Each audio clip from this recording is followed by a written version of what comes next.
Какво да очаквате в близко бъдеще от този човек, от вашия любовен интерес и да видиме кратка идентификация на вашия любовен интерес. С вас Елена Дерменджиева.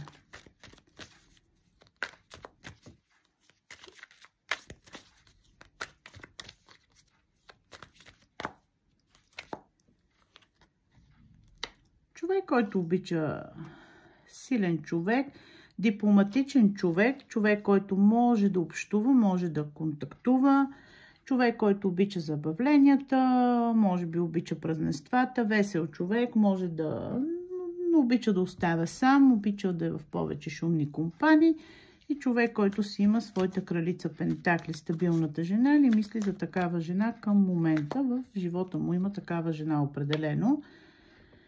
Човек, който към момента страда за миналото, носталгията, спомня си за миналото, за сбъднатите мечти, за човек, с когото е на разстояние, там където имал любов. Кой е човек? Боли го, тези отношения са прекъснати. Той е имал много голяма стабилност с тази жена, но са приключили тези взаимоотношения и сега съжалява. Крал чаши. Да, човек, който иска да се завърне към някакви взаимоотношения. В същото време човек с доста високо его. И за малка част от вас, човек, който е в семейство и съжалява, че не може да ви даде тази любов. И човек, който е в пауза с неговата кралица Пентакли. Това е кратка идентификация на човека, за когото гледахме. И ще гледаме, разбира се. Да приключи до тук подредбата. Така, какви чувства има към вас към този момент?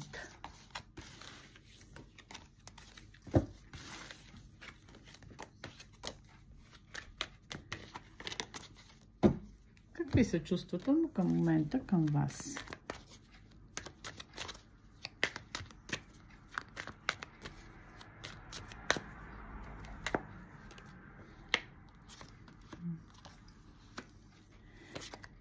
Вие сте страстната жена.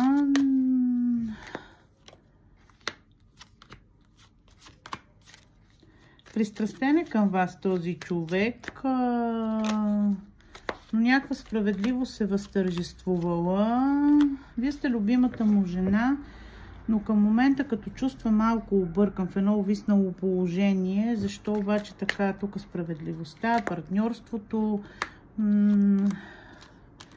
тук е навлязал друг човек или трети фактор от негова страна или от ваша страна се е появила.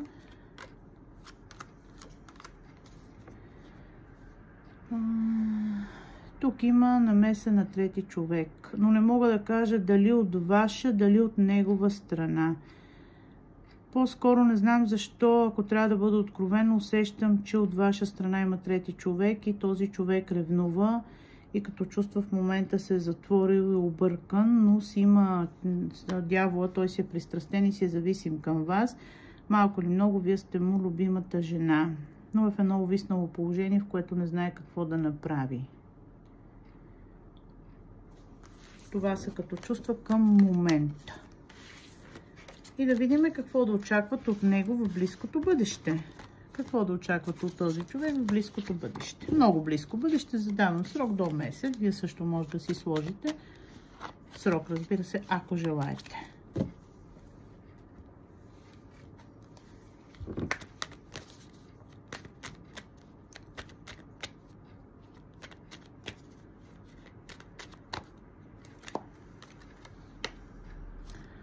Чувства се виновен, страда, съжалява за нещата, които е казал. Вие сте неговата любима жена. Очаквайте ново начало с този човек. Рицар чаши да дойде да поднесе чашата с любов, въпреки че има много трудности. Може би ви е давал знаци, но вие не ги забелязвате. Ново начало с този човек.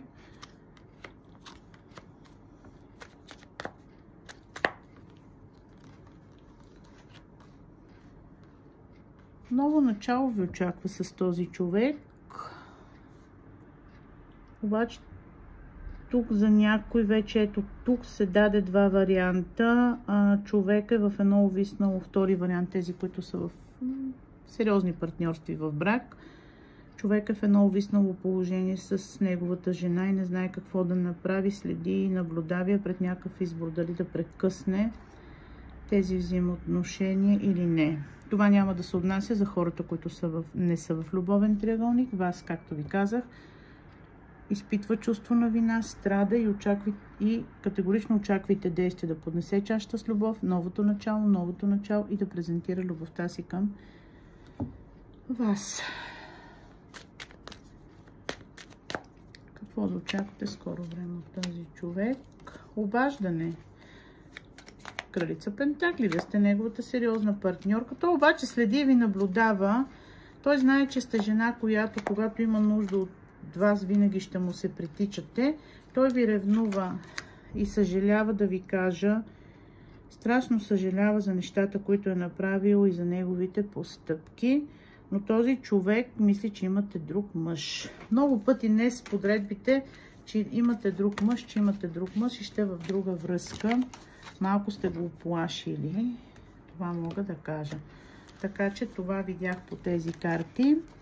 Хубав и спокоен след обяд. Целувки и прегръдки от мен. До нови срещи!